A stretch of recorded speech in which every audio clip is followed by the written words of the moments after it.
では、いただきます。いただきます。じゃあこれいただこ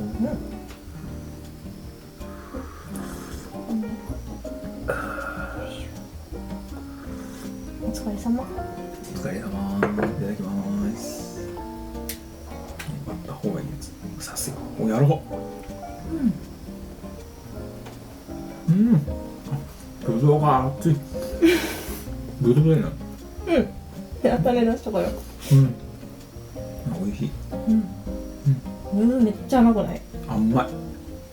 甘い。ちょっと冷たいのも食べてみていい？どうぞ。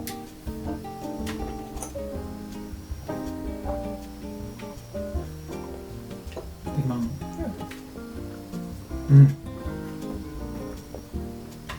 これぐらいの温度でもいいかも。ぶどう入ってたら。冷えてたら硬くない？大丈夫かな？全然あ、そんなにもいける？全然いける。じゃあ皆さんでよかったね。じゃあ美味しい。今日さ、ぶどうココナッツからさ12個分マフィン乗せたいんやんか。今日ぶどうがココナッツから。ココナッツあった？ココナッツって9個何言ってるか分からんが。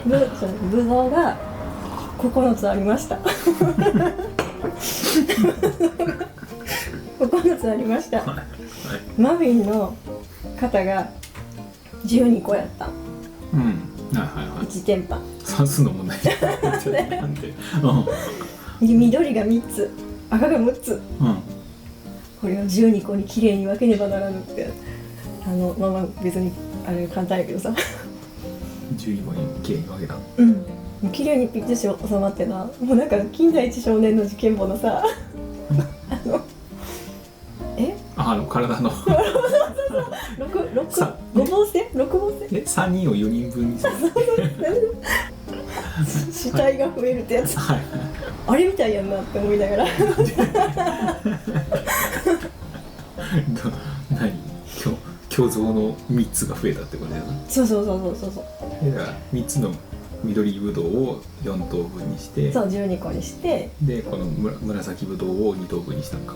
紫ぶどうも全部4等分にして、だから24個にした。24個にしてで2個ずつ、赤2個緑1個、赤2個緑1個増えた。